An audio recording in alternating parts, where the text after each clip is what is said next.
Hello everyone, today we are going to talk about Terrorixico, a board game of Mexican origin in which we will have to face a bunch of monsters. Terrorixico is suitable for 2, 3 or 4 players, recommended for people older than 10 years old, and it has an approximate duration of 20 minutes. The main goal is to get victory points, defeating the different monsters, cards and setup.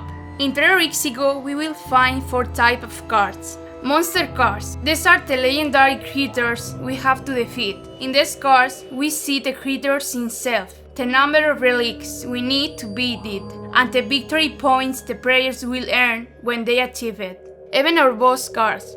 These cards boost monster power. In these cards, we see the number of relics it gives to the creature, the action we need to solve before starting the fight, the points we will get when we beat it, and the trauma cards we will receive if we are not able to solve the previously mentioned action. Player decks. In these cards, we have the relics needed to defeat monsters, as well as the special actions that are solved right after they appear in game. Every player has its own deck. Trauma cards. They are obtained when you are not able to perform the action of the special event, when you pass turn, and for some special cards action. They subtract us points at the end of the game. To start playing Terrorixico, place the monster deck and the event and bosses in a way that will resemble an open book. Then each player takes 2 cubes and the same color deck. After that, each player places his cubes on the boxes numbered 0, both in the area intent for the victory points as well in the zone intent for monster return to the book. Place on the board the trauma cards according to the number of players. Every player shuffles his deck, draws 8 cards first, picks 5 of them and discards the rest. Once we have decided the starting player, everything is ready to start playing. Player's turn. In the first place, the narrator previously designated reads the monster name and the action in the event or boss card. If it is not done, each player takes 1 trauma card. After that, starting with the initial player, each player places 2 cards of his hand into the combat line he chooses. Range, melee, shell, or codex. The player can place a card facing an up, another down, taking into account that there can only be 2 cards facing down per line. Relics can be placed on each line until the necessary quantity to defeat it is complete. If a special card is placed on the line, the effect it causes is applied immediately. If it cannot be applied, the player takes as many trauma cards as appear in the event or boss card. The player takes as many trauma cards as appear in the event or boss card. The player will have to shuffle the trauma cards next to his player deck. If the player cannot play a card and pass, it takes as many trauma cards as the event or boss shows. If all players pass and they do not defeat a monster, all of them take the corresponding trauma cards. At the end of each player's turn, this player will be able to draw 3 cards and discard 1, or remove previously 1 of his cards, taking it to the remove zone, and then draw 4 and discard 1.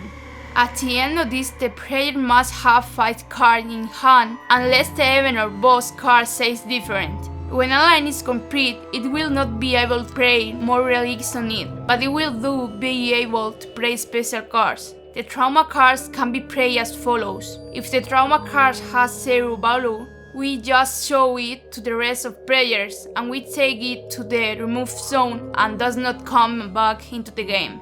If the trauma card has a value of under 1, under 2 or under 3 and is played facing up, they make the separate relics already placed on the corresponding line. For example, a trauma card of under 2 discard a value 2 relic. After this, each player takes his corresponding card to his discard deck. In case it is played fading down, at the end of the round, the player that less relic has contribute with takes it to his discard deck.